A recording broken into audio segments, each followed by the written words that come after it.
Welcome to Winning the Rig Game. As always, this is not investing advice. This is just for fun and my own opinion. Well, Tesla's down again today. It's really hard to know what's causing it today. It could be Elon selling shares over the Twitter deal. That's what Gary Black seems to think. Or is it just more FUD? I wanted to talk about the FUD in any case. Tesla has a lot of enemies. Elon has a lot of enemies. Why? I have no idea. I really don't understand it. For some reason, he's a very controversial and divisive guy. Whether you like him or hate him, you have to respect what he's accomplished. This has been a rough investing year in Tesla, and I guess we got spoiled. Tesla was going up and up and up, and now it's been flat. This has been a crazy, crazy year. But it's all macro stuff. There's nothing that really affects Tesla. I mean, you look at the numbers, everything looks good. So why is there so much FUD? There are a lot of companies that have invested interests against Tesla. You look at some of the coverage in CNBC or Bloomberg or some of the professional media, the financial media. I think they're terrible. I think they're really biased. I stopped listening to them a long time ago. I would strongly encourage people to do their own research. YouTube is a great resource.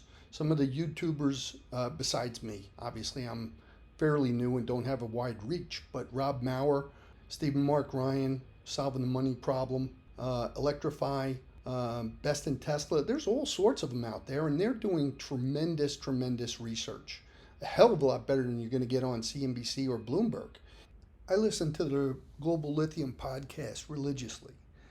Why would I listen to some clown on Wall Street when I can listen to industry experts, hear right from the people mining different resources? I'm going to listen to Goldman Sachs and a joke of a report that they put out? Why? I'm going to do an episode with all my favorite podcasters and YouTubers, but they're out there. You can just do your own research, Google what you like, and see who you think is credible. The truth is, I'm a little biased. I invested in the stock market for years. I listen to CNBC religiously. I watch Fast Money and Kramer. I never did anything except lose money when I listened to them. As soon as I stopped and started doing my own research, YouTube being the primary tool, I started making money. I started doing really well. Tesla's a disrupting company, and it's going to put a lot of people out of business. Tesla doesn't advertise. I don't know whether it has anything to do with it. CNBC relies on advertising. A lot of the print media is all eyeballs, whether you have to click on an article or whatever. A lot of the articles that are negative get more clicks. So they write a lot of negative articles about Tesla. Just this year, just the last few weeks, Tesla or Elon Musk was accused of having a meeting with Putin. It was denied by Elon, but it took legs and affected the stock price dramatically. Or people like Dan O'Dowd, who have a software company that competes with Tesla. He ran for Senate. He had no chance of running for Senate or being elected. He was able to get his anti-Tesla message out there.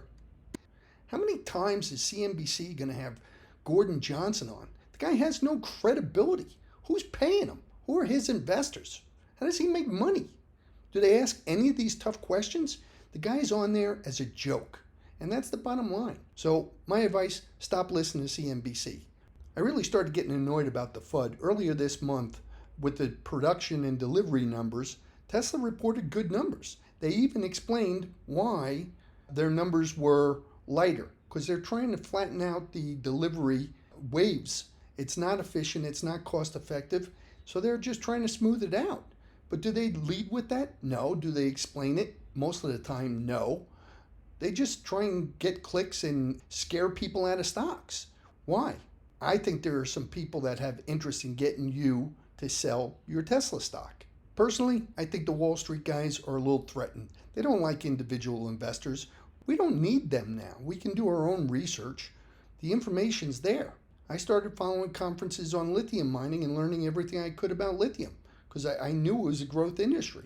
And the demand for lithium isn't going away, which is evident by the current spot price. So after the production and delivery FUD, what came next? Earnings. Tesla missed its earnings. No, Tesla didn't miss its earnings. The analysts missed their earnings. Numbers were inaccurate. Why? Why did Tesla come in, quote unquote, missing their numbers? It was as a result of what the Fed is doing. The strong dollar really hurt Tesla. And the fact that they're building out two giant gigafactories, one in Berlin, one in Austin. People thought that once the construction was done, that was going to be the majority of the expenses. Wrong. It's the majority is installing the equipment, getting the supplies, getting the people in there. That's what cost the real money. And that was the reason the margins took a slight hit. That's not going to continue. But if you listen to the mainstream media, they're trying to make you afraid to invest in Tesla. So now the latest FUD is Tesla has no demand and they're cutting prices in China. That's BS too. The fact is, Tesla had one of their best months in September. They're continuously selling cars at a phenomenal rate. The thing is, Tesla doesn't want to have people waiting a year.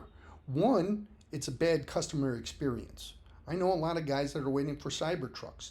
They can't wait to get that. They don't enjoy waiting. It's also much harder for Tesla to estimate costs. Who knows what the cost of materials are going to be a year from now? Tesla has to factor that in. It's not easy. They want a reasonable wait time, and they've been raising prices throughout the year. Inflationary effects of commodities, yes, that's part of it, but also to reduce demand. They've been able to reduce the wait times in China, so now they can reduce prices. They're still going to have tremendous margins, and they're probably only going to increase. So don't listen to the FUD. Congratulations to the people that are buying now. I wish I had more cash. I'd be buying Tesla. Hell, I've even thought about selling my cars to put more money into Tesla.